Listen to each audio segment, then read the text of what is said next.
Hi there. This is Dr. Walter Beavers. I'm Director of Doctoral Studies here at Houston Baptist University. And I want to welcome you to Qualitative Research. That's EDLR 7312.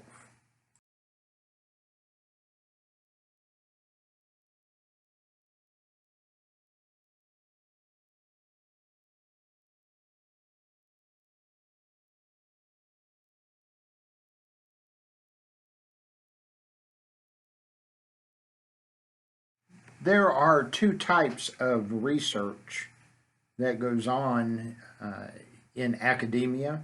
You have qualitative research and quantitative research. And if you think about it, quantitative research has to do with an awful lot of numbers. Qualitative research talks about a number of different things.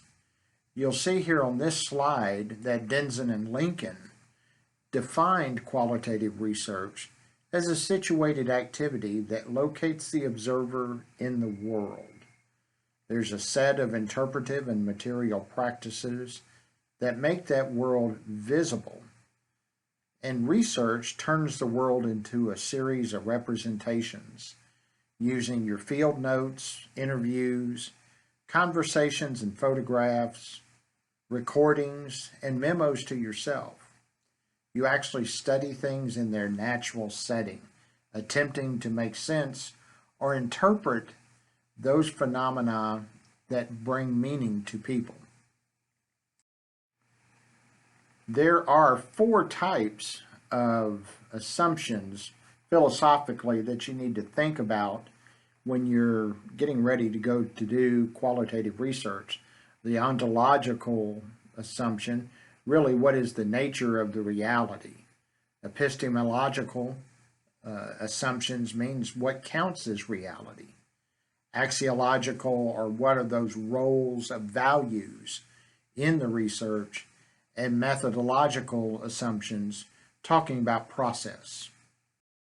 As far as ontological assumptions go, the researcher needs to make sure that the study relates to the nature of reality and its characteristics as seen from a number of different views.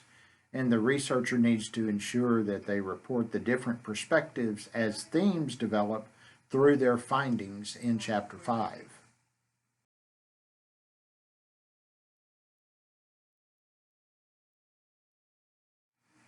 The epistemological assumptions the researcher must take into account is that they need to try and get as close as possible to those participants being studied.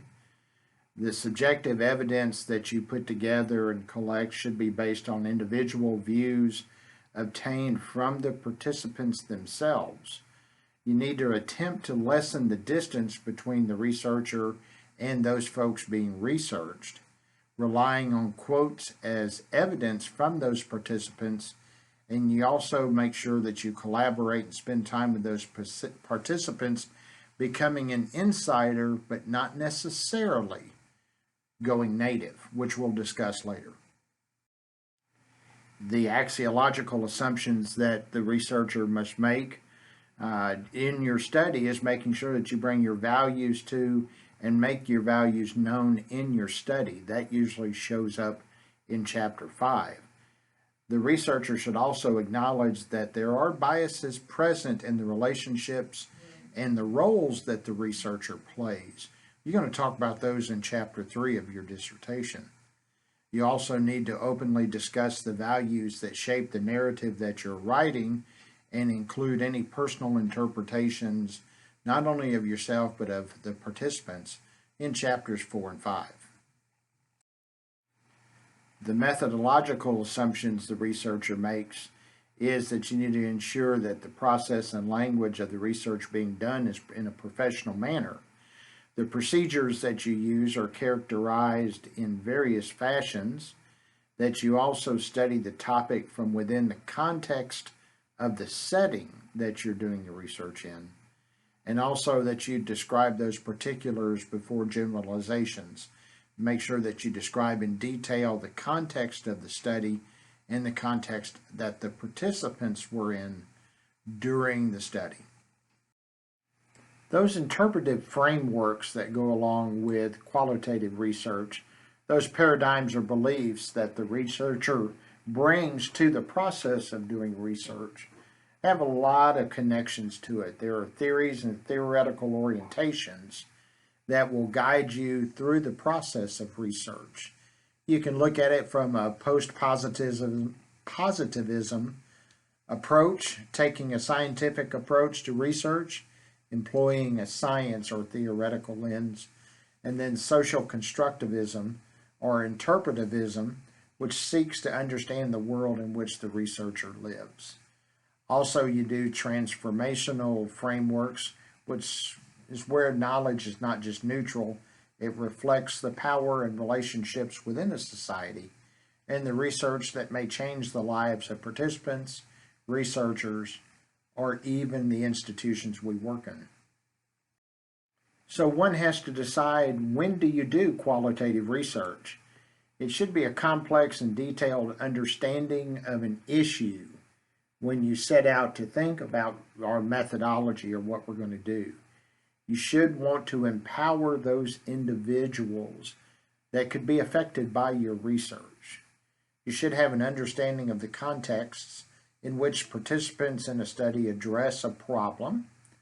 There should be a follow-up explanation of your qualitative findings. You should have an understanding of the theory to address those gaps.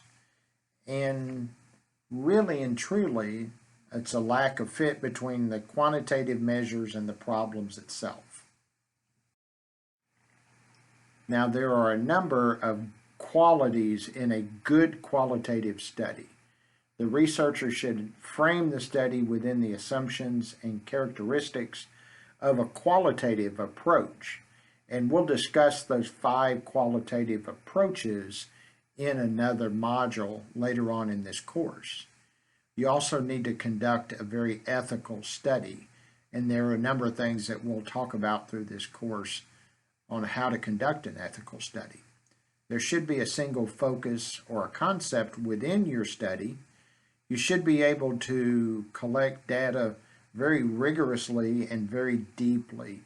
Also, make sure that your collection procedures and processes are both ethical and in line with your study. Should also have a very detailed methodology, and like I said, we'll talk about those 5 methodologies in another module.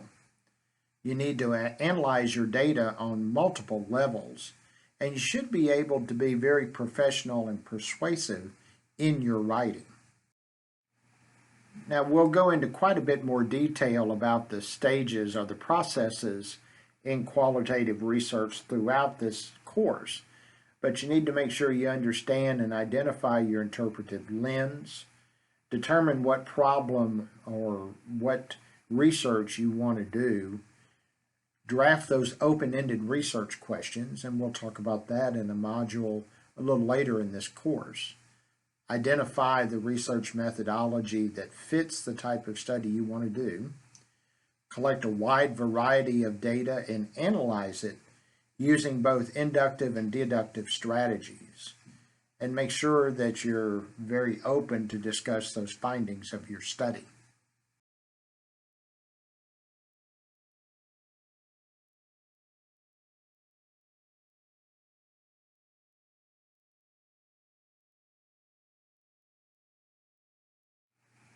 Now, as I said before, there are a number of ethical issues that you need to consider when we're about to start on the voyage of a qualitative research report.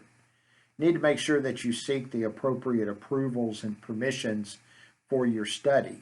That starts with chapters 1 through 3 of your dissertation and making sure that when you defend your proposal, and that's what chapters 1 through 3 really is, your committee approves, make any edits they suggest, and move on with your study. After your committee has approved your proposal, you'll go through the university's IRB process. And that's the review board that the university puts together to review all research, not just students, but faculty member research on campus. Once you gain approval from IRB, then you'll go to the situation or the location that you'll be studying and make sure you get granted approval in those areas.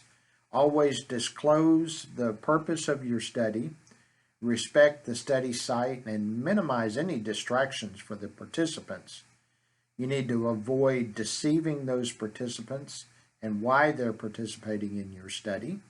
Respect their privacy. Also avoid falsifying any of your data, evidence, your findings, or your conclusions, and be able to show proof of compliance with all of those ethical issues.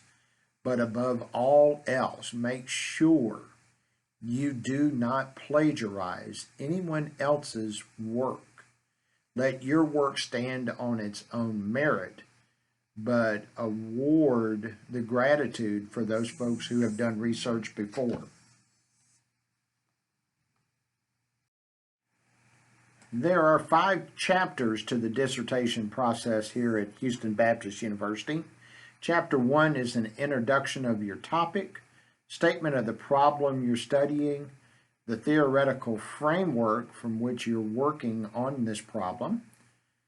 You develop and show your research questions for the study and also discuss the limitations and delimitations.